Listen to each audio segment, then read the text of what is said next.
Ligji i statusi i deputetit po përdoret si skem pasurimi. Deputetët përfitojnë makina pa taksa, qira banesash, edhe pse kanë prona dhe lehtësira që i kushtojnë buxhetit të shtetit miliona euro në vit. Sapo kanë nisur mandatin e ri, deputetët e Kuvendit të Shqipërisë janë vënë në garë për të përfituar privilegjet ekonomike që veti kanë votuar, sipas dokumenteve që pamfleti ka siguruar nga Drejtoria e Përgjithshme e Doganave. 95 deputet kanë importuar dhe bler 95 makina luksoze, për të cilat nuk kanë paguar asnjë detyrim doganor, duke u mbështetur në nenet e ligjit statusi i deputetit. Doganat kanë njoftuar Ministrinë e Financave se këto mjete, me vlerë mbi 5 milion lek secila, kanë hyrë në vend pas një taks, me justifikimin e përjashtimit ligjor që u jepet deputetëve gjatë mandatit. Sipas udhëzimit të Ministrit të Financave të datës 7 maj 2018, makina luksoze konsiderohet çdo autovetur me çmim mbi 5 milion lek, për të cilën paguhet edhe një taks vjetore përdorimi, por deputetët nuk paguajnë këtë taks, pasi ligji që miratuan ata i përjashton nga çdo detyrim fiskal. Ligji u jep të drejtën që çdo deputet gjatë një mandati të blejë një automjet privat pa dogan, dhe ky privilegj është shfrytzuar në maksimum nga deputetët e vjetër, që kanë mbajtur 2, 3, 4 apo edhe 7 mandate. Në praktik, kjo do të thotë se të njëjtët persona kanë futur nga një makinë luksoze çdo mandat, pa paguar asnjë taks, për t'i përdorur vetë dhe për t'u dhënë familjarëve apo për t'i shitur më pas përfitim. Në listën e deputetëve që kanë futur automjete pa dogan, gjenden emra nga të gjitha krahët politik: Fatmir Mediu, Tritan Shehu, Fatmir Xhafaj, Blendi Klosi, Flamur Noka, Niko Peleshi, Fadil Nasufi, Edmond Haxhinasto, Erisa Xhixho, Lindita Nikola, Edi Paloka, Bledar Çuçi, Gazment Bardhi, Mirela Kumbaro, Ogerta Manastirliu,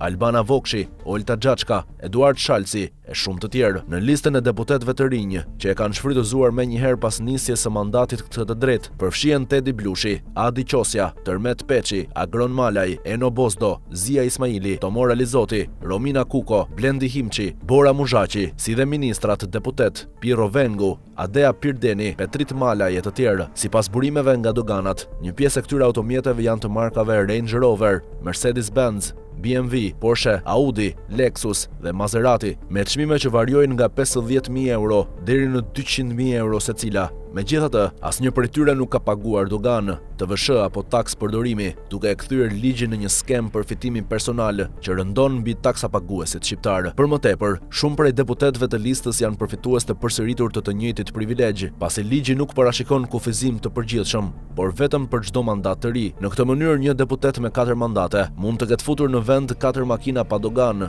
të gjitha të legalizuara me firmën e vetes. Por kjo nuk është i vetmi përfitim absurd që po shfrytëzojnë ligjvënësit. Sipas burimeve të pamfletit, 62 deputet të tjerë kanë dorëzuar kërkesat zyrtare në kryesinë e Kuvendit për të përfituar 350.000 lek qira banese në muaj në Tiranë, edhe pse një pjesë e tyre zotëron apartamente dhe vila në kryeqytet ose në emër të familjarëve. Kjo pagesë, e parashikuar për deputetët që vijnë nga rrethet, është kthyer në një tjetër burim abuzimi, që çdo vit i kushton buxhetit të shtetit qindra milion lek. Pyetja që mbetet pa përgjigje është kjo: si e justifikojnë deputetët blerjen e makinave luksoze me vlerë 50.000 deri në 200.000 euro, kur paga e tyre mujore nuk e mbulon as 1/10 e këtij shpenzimi? Nëse këto mjete janë pasuri të deklaruara, a është verifikuar burimi i të ardhurave? Dhe nëse nuk janë deklaruar, pse SPAK nuk ka hapur hetim për abuzim me detyrën dhe pasuri të pajustifikuara? Në fund, ky është paradoksi i politikës shqiptare. Deputetët që votojnë ligjet për taksat dhe rregullat fiskale për qytetarët janë të vetmit që nuk i zbatojnë ato. Ata që duhet të paguajnë shembullin e ligjit janë kthyer në simbolin e përfitimit, në një shtet ku pushteti është privilegj, jo përgjegjësi, dhe ndërsa shqiptarët paguajnë çdo taks për të mbajtur në këmbë shtetin, 95 deputet qarkullojnë me makina pa dogan dhe 62 të tjerë jetojnë me qira nga buxheti, një tablo që tregon më shumë për fytyrën reale të elitës politike se sa çdo fjalim në kuvend.